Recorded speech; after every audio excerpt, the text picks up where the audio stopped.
അസ്സലാമു അലൈക്കും വറഹ്മത്തുള്ളാഹി. വഅലൈക്കും അസ്സലാം വറഹ്മത്തുള്ളാഹി വബറകാതുഹു. മാഷാ അല്ലാഹ്, അൽഹംദുലില്ലാഹ്. ഇന്ന് ഞങ്ങളുടെ സ്വകാര്യ കാര്യമാണ് ഇന്ന് ഞങ്ങൾ പങ്കുവെക്കുന്നത്. പ്രത്യേകിച്ച് നമ്മുടെ കരിക്കോട് സാറിൻ്റെ ഈ പഠനം മധുരം ചാനലിലൂടെ ഒരുപാട് വീഡിയോകൾ പുറത്തു വന്നു കഴിഞ്ഞു. അൽഹംദുലില്ലാഹ്, വളരെ സന്തോഷമുണ്ട്. അതായത് കുട്ടികൾക്ക് വേണ്ടി തുടങ്ങിയതാണെങ്കിലും യുവാക്കൾക്കും ഇന്ന് സമൂഹത്തിന് ഉപകരിക്കുന്ന ഒരുപാട് കാര്യങ്ങൾ ചർച്ച ചെയ്തു. ഇന്ന് അൽഹംദുലില്ലാഹ് നമ്മളിന്ന് ഈ പലരും എൻ്റെ ഈ വീഡിയോ കണ്ടിട്ട് ഈ സാറിനെ കുറിച്ച് കൂടുതൽ അറിയാൻ ആഗ്രഹിക്കുന്നു. പ്രത്യേകിച്ച് എനിക്കും അറിയാനുണ്ട്.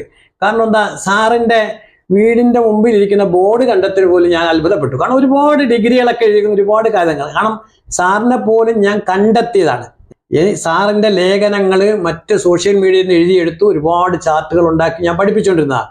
അപ്പോൾ അങ്ങനെ ഞാൻ അറിവുകൾ തേടി മനസ്സിലാക്കിയിട്ട് ഇതിൻ്റെ ഉറവിടം എവിടെയാണ്, ഇത് ആരാണെന്ന് മനസ്സിലാക്കാൻ വേണ്ടി ഞാൻ എൻ്റെ ഏറ്റവും ഒരു സുഹൃത്ത് ഗസറ്റഡ് ഓഫീസറാണ്, അദ്ദേഹത്തിനെ ബന്ധപ്പെട്ടു. ഞാൻ പറഞ്ഞു, സാറേ സാറ് കരിക്കോടുള്ളതല്ലയോ, സാറ് ഈ കരിക്കോട് സാറിനെ അറിയുമോ എന്ന് ചോദിച്ചു. അപ്പോൾ പറഞ്ഞ് അറിയാമല്ലോ, ഞാൻ പറഞ്ഞുതരാം, നമ്പർ തരാമല്ലോ എന്ന് പറഞ്ഞു. ഞാൻ പറഞ്ഞു, സാർ നമ്പർ തരണ്ട, എന്നെ ഒന്ന് സാറിനെ പരിചയപ്പെടുത്തിയതിന് ശേഷം എന്നാൽ രാത്രി വിളിക്കാൻ പറഞ്ഞു. അങ്ങനെ രാത്രി വിളിച്ചു, സാറിനെ പരിചയപ്പെട്ടു. അങ്ങനെ ഇവിടെ വന്നിട്ട് അൽഹംദുലില്ലാഹ് ആ ഒരു ബന്ധം കുറേ വീഡിയോകൾ ഇറക്കുന്നത് വരെ എത്തിച്ചു. അപ്പം ഞാനിപ്പോൾ ഇന്ന് പറഞ്ഞു വരുന്ന വിഷയം എന്ന് പറഞ്ഞാൽ, ഈ കരിക്കോട് സാറിനെ നിങ്ങൾക്കൂടെ ഉപകാരപ്പെടുന്ന രീതിയിൽ എനിക്കും അറിയാൻ വേണ്ടി ഞാൻ സാറിൻ്റെ അടുത്ത് ഒരു സ്വകാര്യ ചോദ്യങ്ങൾ ചോദിക്കുകയാണ്. ആ ചോദ്യങ്ങൾ ഈ നമ്മുടെ വീഡിയോയിലൂടെ സമൂഹത്തിന് ഉപകരിക്കുമല്ലോ, പരസ്പരം അറിയാമല്ലോ, ഒരാളെ പറ്റി അറിയുമ്പോഴല്ലേ കൂടുതൽ ജിജ്ഞാസ വരുന്നത്. അപ്പോൾ അതിനുവേണ്ടി ഞാൻ ചോദിക്കുകയാണ്, സാറേ ഈ സാറ് ഈ കരിക്കോട് എന്ന് പറയുന്ന സാറിൻ്റെ ഫുള്ള് പേരെന്താണ്? ഔദ്യോഗിക പേര് സഫറുള്ള ഖാൻ എന്നാണ്. അപ്പോൾ അതിൽ നിന്ന് ഈ സഫറുള്ള ഖാൻ എന്ന് പറഞ്ഞാൽ ആൾക്ക് മൊത്തത്തിൽ പറയാനൊക്കെ ഒരു ബുദ്ധിമുട്ടാണ്. അപ്പോൾ ഞാൻ ഈ കരിക്കോട് ദേശത്ത് വന്നിട്ട് 40-45 വർഷമായി. അപ്പോൾ എൻ്റെ ഭാര്യയുടെ ജോലിയായിട്ട് ബന്ധപ്പാണ്. ഭാര്യ TK എഞ്ചിനീയറിംഗ് കോളേജിൽ അധ്യാപികയായിരുന്നു, പ്രൊഫസറായിരുന്നു. അപ്പോൾ അങ്ങനെ വന്നപ്പോൾ ഈ പ്രദേശത്താണ് ഞാൻ താമസിക്കുന്നത്. അപ്പോൾ ഒന്ന് ചുരുക്കി കരിക്കോട്. മാഷാ അല്ലാഹ്. അപ്പോൾ മനസ്സിലായി. കാരണം സാറിന്റെ ലേഖനങ്ങളിലൊക്കെ സോഷ്യൽ മീഡിയയിൽ കാണുന്ന കരിക്കോടെന്നാണ്. അതെ. അപ്പോൾ അൽഹംദുലില്ലാഹ് ഒരുപാട് വീഡിയോകൾ ഞാൻ വീഡിയോ ഈ അടുത്ത സമയത്താണ് കാണുന്നെങ്കിലും ലേഖനങ്ങളാണ് സാറിന്റെ വായിച്ചിട്ടുള്ളത്. ഒരുപാട് അറിവുകൾ നമുക്ക് കിട്ടിയിട്ടുണ്ട്. അപ്പോൾ സാറിനെ എന്നെ ആകർഷിച്ചതെന്ന് പറഞ്ഞാൽ, ഞാൻ ഈ കുട്ടികളുടെ പഠനവുമായി ബന്ധപ്പെട്ടാണ് ഞാൻ ഏറ്റവും കൂടുതൽ മുന്നോട്ട് പോകുന്നത്. കാരണം ഈ പഠിക്കാത്ത കുട്ടികളെ പഠിപ്പിക്കുക, അതേപോലെ കുട്ടികൾക്ക് പെട്ടെന്ന് അറിവ് പകർന്നു കൊടുക്കുക, അവർക്കൊരു ആനന്ദം കൊടുക്കുക, ഒരു മോട്ടിവേഷൻ കൊടുക്കുക. കുട്ടികളെ ഇന്നത്തെ കുട്ടികളെ നമ്മൾ ചേർത്ത് പിടിച്ചെങ്കിലേ നമുക്ക് മുന്നോട്ട് പോകാനൊക്കത്തുള്ളൂ.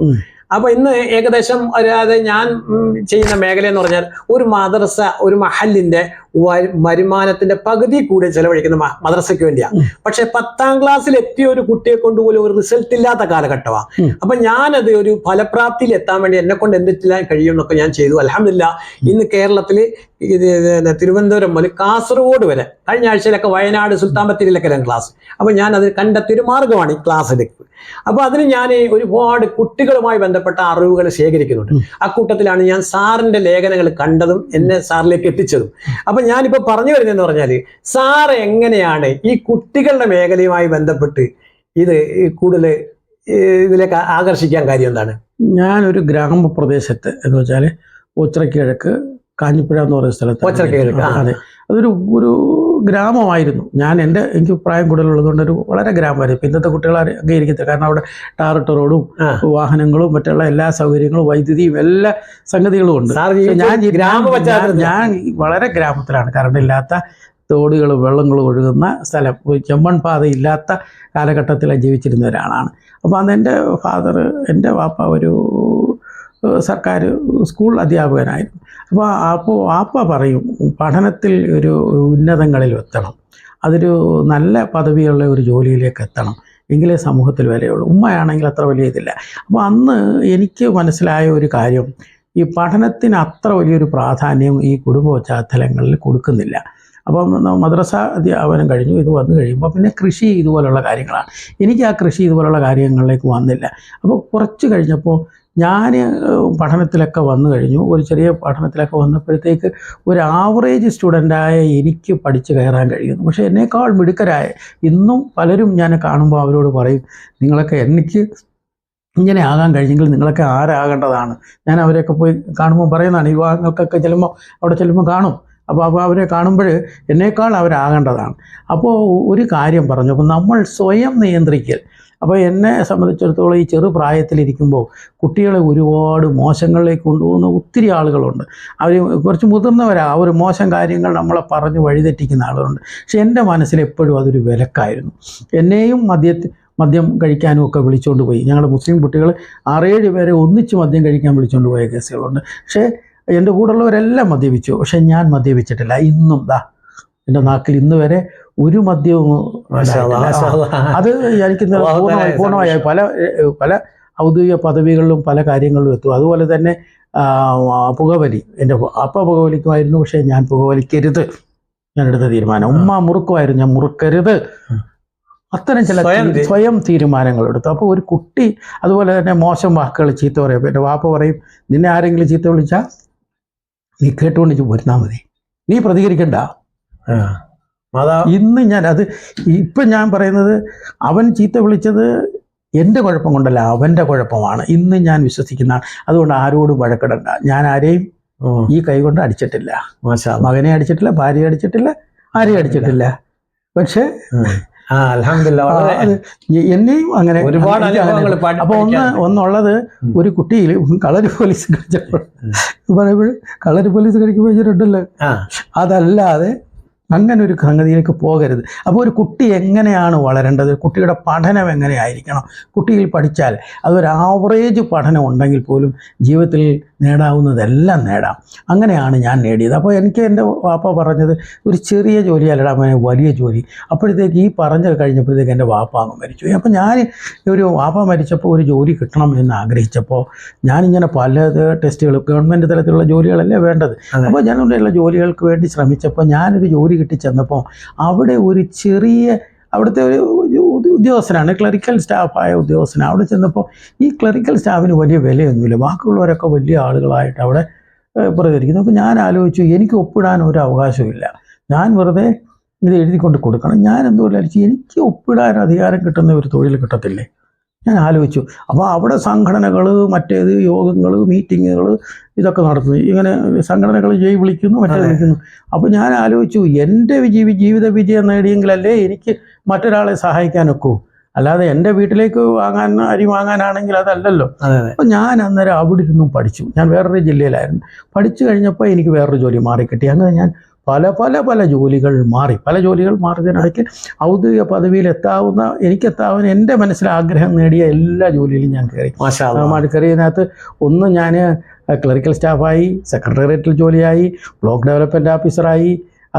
അതനുസരിച്ച് വേറെ പല ജോലികൾ അതേ കേഡറിലുള്ള വൊക്കേഷണൽ ഹയർ സെക്കൻഡറി റീജിയണൽ ഡയറക്ടറായി, ജലനിധിയുടെ പ്രോജക്റ്റ് മാനേജറായി, ഫിഷറീസ് ഓഫീസറായി, അങ്ങനെ ഒത്തിരി കുടുംബശ്രീ ജില്ലാ മിഷൻ കോർഡിനേറ്ററായി. അങ്ങനെ പല ജോലികൾ കഴിഞ്ഞ് റിട്ടയർ ചെയ്തു. ഇതിനോടൊപ്പം നമുക്ക് പഠനം എൻ്റെ ഒരു പ്രത്യേക ഒരു ഇഷ്ടമായിരുന്നു. ഏത് വിഷയത്തിലും പഠിച്ചാൽ അല്പം വിധമുണ്ടെങ്കിൽ ഏത് പരീക്ഷയും പാസ്സാകാം എൻ്റെ ഒന്നാണ്. ഞാൻ ആശാമ്പള്ളിക്കൂടത്തിൽ പോയ ശേഷം പഠനം നിർത്തിയിട്ടില്ല. എല്ലാവരും ഇയാൾ എന്തോടി പഠിച്ച് പണിക്കരാകാൻ പോകുന്നു എന്നായിരുന്നു പലരും ചോദിച്ചിരുന്നു. പക്ഷേ ഞാൻ എൻ്റെ പഠനത്തെ മുന്നോട്ട് കൊണ്ടുപോയി. ഇതുവരെ ഇന്നും രാവിലെ വരെ 1 മണിക്കൂറെങ്കിലും പഠിക്കാതെ ഞാൻ ഇരിക്കില്ല. എന്തും വായിക്കണം. അതുകൊണ്ടാണ് നിങ്ങളിപ്പോൾ കേൾക്കുന്നത്. എൻ്റെ ഡെയിലി ഹണ്ടിലാണ് താങ്കൾ ഉസ്താദ് വന്നത്. അതെ, ഇന്ന് 1.3 മില്യൺ ആൾക്കാരാണ് എൻ്റെ അത് ഫോളോ ചെയ്യുന്നത്. നമ്മുടെ കൊല്ലത്തുകാരായിരിക്കത്തില്ല, വേറെ ലോകത്തെ എവിടെയോ മൂലകളിലൊക്കെ ഇരുന്നിട്ടായിരിക്കും 1.3 മില്യൺ ആൾക്കാർ കണ്ടുകൊണ്ടിരിക്കുന്നു, അത് ഫോളോ ചെയ്യുന്നു. അപ്പോൾ അതിലൊക്കെ വളരെ സന്തോഷമുണ്ട്. മറ്റൊരാൾ അതിനകത്ത് ഇതല്ല, മറ്റൊരു കുഞ്ഞ് നന്നാകുമ്പോൾ, അതിൽ നിന്ന് മെച്ചം കിട്ടുമ്പോൾ, അവർ നന്നാകുമ്പോൾ അതിലൊരു ആസ്വാദനമുണ്ട്. കുട്ടിക്കായിരിക്കും നന്മ കിട്ടുന്നത്, പക്ഷെ അതിനകത്തൂടെ ഉള്ളിൽ നമുക്കൊരു സന്തോഷം കിട്ടും. ആ സന്തോഷമാണ്. അത് നമ്മുടെ മക്കളാകണമെന്നില്ല. എൻ്റെ മകനെ സംബന്ധിച്ചിടത്തോളം, എൻ്റെ കുടുംബത്തിൽ പറഞ്ഞിടത്തോളം, എൻ്റെ മകൻ അത് പഠിച്ച് അവൻ കയറി അവൻ്റെ ലോകത്തേക്ക് പോയി, എങ്കിലും മറ്റു കുട്ടികളും നന്നാകണം. അത് ഞാൻ ഏറ്റവും പ്രധാനമായി പ്രാധാന്യം കൊടുക്കുന്നത് 12, 13, 14 വയസ്സിലാണ്. ആ 12 വയസ്സാകുമ്പോഴേ അവൻ സ്വയം ചിന്തിക്കാൻ തുടങ്ങുന്നു. സ്വയം ചിന്തിക്കുമ്പോൾ അവൻ എങ്ങോട്ട് പോകണമെന്ന് ആ കുട്ടിക്കറിയില്ല.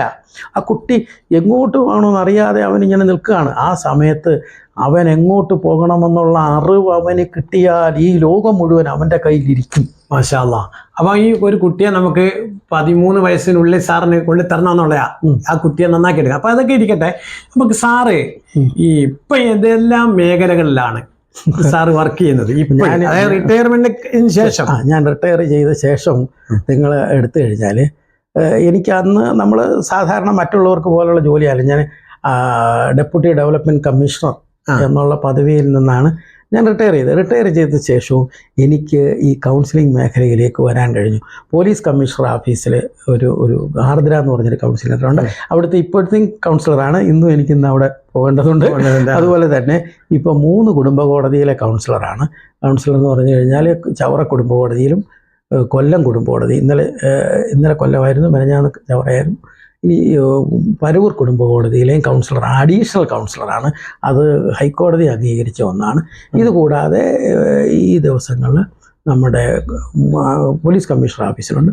ഞാൻ ആർദ്ര കൗൺസിലിംഗ് ആർദ്ര എന്നാണ് പറയുന്നത്. അതുകൂടാതെ ഇന്ദിരാഗാന്ധി ഓപ്പൺ യൂണിവേഴ്സിറ്റിയിലെ അത് തുടങ്ങിയ കാലത്ത് 87 മുതൽ ഇന്ന് വരെ ഞാൻ അവിടുത്തെ സ്റ്റുഡൻ്റാണ്.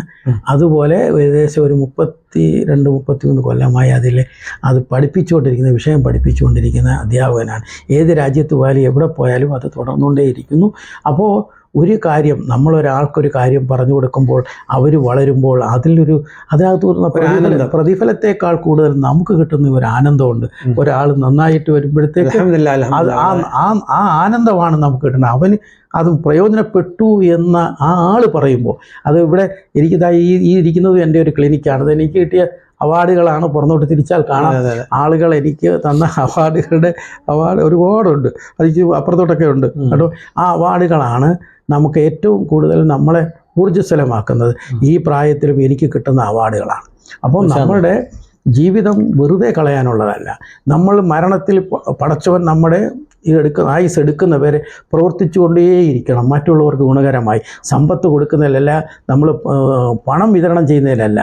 ആശയം കൊടുത്താൽ ഏതൊരാളും ഏതൊരറ്റം വരെയും വിജയിക്കാൻ കഴിയും. ഒരാശ്വാസം കൊടുക്കുന്നതാണ് പണത്തേക്കാൾ കൂടുതൽ ആശ്വാസം. ഒരു 2 കുടുംബം 2ആയി പോകുന്നതിനേക്കാൾ ഒന്നാകുമോ എന്ന് അത് ഞാൻ കുടുംബ കോടതിയിൽ ചെയ്യുന്നതാണ്. എങ്ങനെയെങ്കിലും അവനൊന്നാകുമോ? ഇന്നാകുന്നില്ലെങ്കിൽ ആ കുട്ടികളെങ്കിലും നന്നാകണം. കുട്ടികൾ കുഴപ്പമില്ല. അതുപോലെ തന്നെ ഒരു കുട്ടിക്ക് അവൻ സ്വയമേ ഞാൻ അത്ര മിടുക്കനല്ല എന്ന തോന്നലാണ് അവന് താഴോട്ട് കൊണ്ടുവന്നത്. അങ്ങനെയല്ല, നിനക്കും പറ്റും എന്ന് അവന് കൊടുത്താൽ അവൻ ഈ ലോകം മുഴുവൻ പിടിച്ചെടുക്കും. അതെ, ഒരു കുട്ടിയുടെ കഴിവ് വളരെ വിശാലമാണ്. മാഷാ അല്ലാഹ്. അപ്പൊ സാറ് പിന്നെ കുടുംബ പശ്ചാത്തലം എന്ന് പറഞ്ഞാൽ? കുടുംബ പശ്ചാത്തലം ഞാൻ പറഞ്ഞല്ലോ. നമ്മുടെ മക്കൾ എത്ര പേരാണ്? കാഞ്ഞിപ്പുഴ എന്ന് പറയുന്ന സ്ഥലത്താണ്. എൻ്റെ വാപ്പ ഒരു സ്കൂൾ അധ്യാപകനായിരുന്നു. വാപ്പ അകാലത്തിൽ മരിച്ചുപോയി.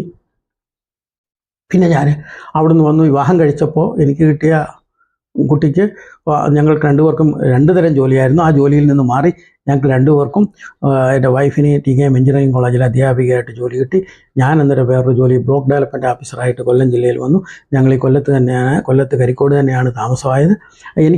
ഞങ്ങൾക്ക് ഒരു മകനേ ഉള്ളൂ. ആ മകൻ എഞ്ചിനീയറാണ്. അയാൾ അമേരിക്കയിൽ ടെക്സാസ് അതിലെ ഡാലസ് എന്ന് പറയുന്ന സ്ഥലത്താണ് അവൾ വർക്ക് ചെയ്യുന്നത്. അതുകൂടാതെ അയാളുടെ ഭാര്യ നമ്മുടെ കരുനാപ്പള്ളിക്കാരി തന്നെയാണ്, ഡോക്ടറാണ്. അവിടെ തന്നെ ഇവിടുന്ന് ഡോക്ടറായിപ്പോയി അവിടെ തന്നെ പഠിച്ച് അവരവിടെ തന്നെ കണ്ടിന്യൂ ചെയ്യുന്നതാണ്. ഞാൻ കുറച്ചു കാലം അവിടെ ഉണ്ടായിരുന്നു. ഇനി അടുത്ത മാസങ്ങളിൽ പോകുന്നു. എന്നാലും നിങ്ങളുടെ ഈ വീഡിയോസ് ചെയ്തു തരണമെന്നാണ് എൻ്റെ മനസ്സിൽ ആഗ്രഹമുള്ളത്. അപ്പോൾ എന്തായാലും ഇതൊക്കെ നമുക്ക് ഏറെയും ഗുണമാണ്. അവിടെയും എനിക്ക് ചില ക്ലാസ്സുകൾ എടുക്കാൻ സാഹചര്യം കിട്ടിയിട്ടുണ്ട്. ഇനിയും പോകുമ്പോഴും എടുക്കണമെന്നാണ് എൻ്റെ മനസ്സിലിരിക്കുന്നത്. അവിടെ ഉള്ളവർക്ക് അമേരിക്കയിലുള്ള മലയാളികൾക്കാണ് ഏറ്റവും കൂടുതലായിട്ട് അവിടെ സായിപ്പന്മാരെ എടുക്കാൻ ചിലപ്പോൾ നമ്മൾ വരത്തില്ല. നമ്മുടെ മലയാളികളില്ലാത്ത സ്ഥലങ്ങൾ.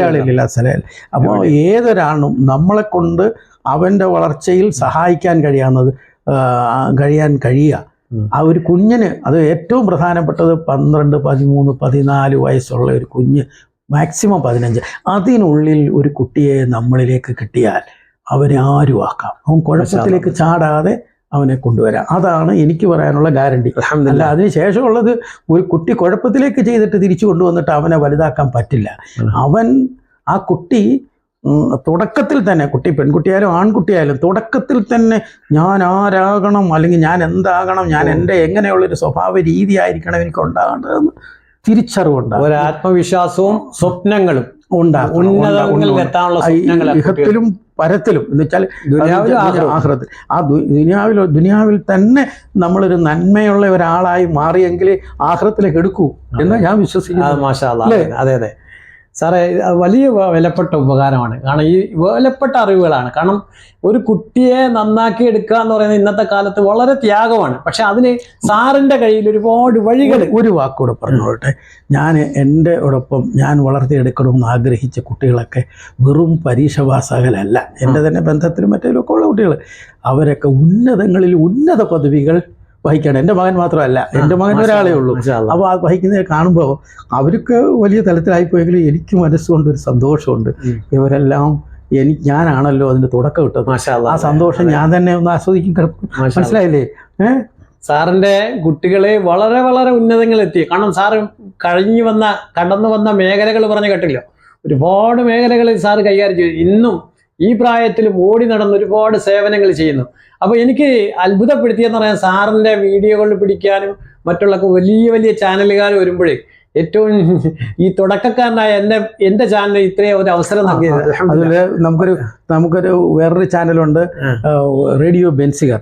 അതിൽ റേഡിയോ ബെൻസിഗറിലെ അവരുടെ ഒരു അവരുടെ യൂട്യൂബ് ചാനലിൽ ഇപ്പോഴുണ്ട്.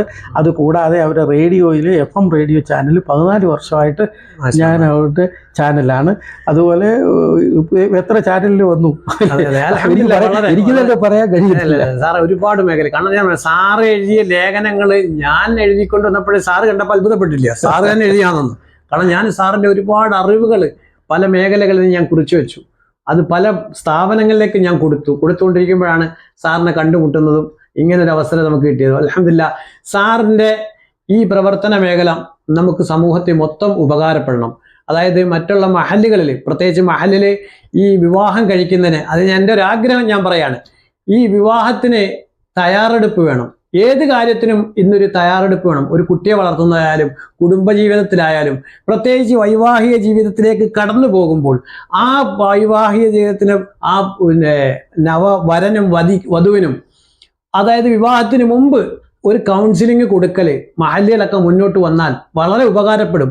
കാരണം ആ ഒരു കൗൺസിലിങ്ങിൻ്റെ ലെറ്ററോട് കൂടി ആയിരിക്കണം. കാരണം എന്താ, ഒരു വിവാഹം എന്ന് പറഞ്ഞാൽ ചെന്നിട്ട് പെട്ടെന്ന് വിവാഹം കഴിക്കുക, കുറഞ്ഞ ദിവസം കഴിഞ്ഞുകൊണ്ട് അവരുടെ ദാമ്പത്യ ജീവിതം പൊട്ടിച്ചെതറി വിവാഹത്തിന് പിന്മാറുക, അതായത് തലാക്ക് സംഭവിക്കുക.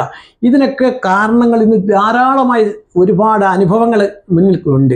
അപ്പോൾ ഇതിനൊക്കെ ഒരു പരിഹാരം ഈ സാറിലൂടെ നമുക്ക് കിട്ടും. അതൊക്കെ പരമാവധി മഹല്ലുകളും അതുപോലെ പൊതുസമൂഹവും ഉപകാരപ്പെടുത്തണമെന്ന് അഭ്യർത്ഥിച്ചുകൊണ്ട്, അൽഹംദുലില്ലാ സാറേ, ഇനി നമുക്ക് എന്തെങ്കിലും സാറിന് എന്തെങ്കിലും വ്യക്തിപരമായി ഇതിലിപ്പോൾ ഒന്നുമില്ല. ഞാനിപ്പോൾ നമുക്ക് ഏത് കുഞ്ഞും ജീവിതത്തിൽ എന്തും നേടാൻ കഴിവുള്ളവരാണ്. അതിന് സജ്ജമാകണം രക്ഷകർത്താക്കൾ സജ്ജമായി കുട്ടികൾക്ക് ആശയം അവർക്ക് കൊടുക്കണം. ആയാൽ നമ്മൾ എത്ര താഴെത്തട്ടിലുള്ള ആളായാലും നമ്മളെ ഏറ്റവും ഉന്നതങ്ങളിലേക്ക് നമ്മുടെ മക്കളെ എത്തിക്കാൻ പറ്റും. അതിൻ്റെ വഴി അറിയാത്തത് കൊണ്ടാണ് കുട്ടികൾ അങ്ങനെ ആയിപ്പോകുന്നത്. അല്ലാതെ കുട്ടികൾ കുഴപ്പക്കാരല്ല. ഏത് കുട്ടിയും നല്ലതാണ്. 95% കുട്ടികളും ഏറ്റവും ഉന്നതികളിലേക്ക് പോകാൻ കഴിവുള്ളവരാണ് എന്ന് മറക്കാതിരിക്കുക. നമ്മുടെ രക്ഷകർത്ത രീതി കൊണ്ടോ അല്ലെങ്കിൽ നമ്മുടെ ഒരു മോശം സ്വഭാവ രീതി കൊണ്ടോ ആണ്. അല്ലാതെ കുട്ടികൾക്ക് സമ്പത്തല്ല, പണമല്ല, വാഹനമല്ല അവർക്ക് വേണ്ടത്. അവർക്ക് വേണ്ടത് എന്താണെന്ന് അവരെ ഈ 13 വയസ്സിൽ അവർ ബോധ്യപ്പെടുത്തിയിരിക്കണം.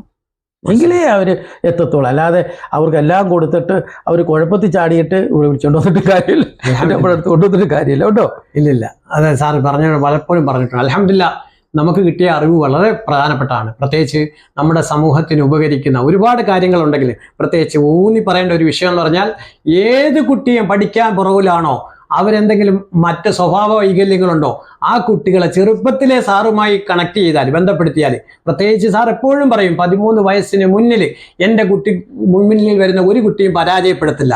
14 വയസ്സൊക്കെ കഴിഞ്ഞാൽ കുറച്ച് ബുദ്ധിമുട്ടേണ്ടി വരും ആ കുട്ടികളെ നന്നാക്കാൻ എന്നാണ് സാറിന് എനിക്ക് മനസ്സിലായത്. അപ്പം നമ്മുടെ എല്ലാ കുട്ടികളെയും, അതായത് ഉന്നത വിജയങ്ങൾ ആഗ്രഹിക്കുന്ന രക്ഷകർത്താക്കൾ, ഉന്നത വിജയങ്ങൾ ആഗ്രഹിക്കുന്ന കുട്ടികളെ കൊണ്ട് നമ്മൾ സാറുമായി സമീപിച്ചാൽ ഒരുപാട് മാറ്റങ്ങളിൽ ഉണ്ടാക്കിക്കൊണ്ട്, നമ്മുടെ അത്ഭുതപ്പെടുത്തുന്ന മാറ്റങ്ങൾ ഉണ്ടാക്കിക്കൊണ്ട് ആ കുട്ടികളെ സമൂഹത്തിനും രാജ്യത്തിനും ലോകത്തിനും മറ്റും ഉന്നതിയിലെത്തിക്കാൻ പറ്റും. അല്ലാഹു തആല നമ്മുടെ ഈ സംരംഭങ്ങളെ വിജയിപ്പിക്കുമാറാകട്ടെ. നമ്മുടെ കുട്ടികളെ ഇരുലോകത്ത് ഉപകാരമുള്ള കുട്ടികളായ അല്ലാഹു തആല സ്വീകരിക്കുമാറാകട്ടെ. നമുക്കെല്ലാം ഈ ദീർഘകാലം നമ്മുടെ ദീനിനെ ഖിദ്മത്ത് ചെയ്യാനുള്ള തൗഫീഖ് നൽകുമാറാകട്ടെ. അസ്സലാമു അലൈക്കും വറഹ്മത്തുള്ളാഹി വബറകാതുഹു.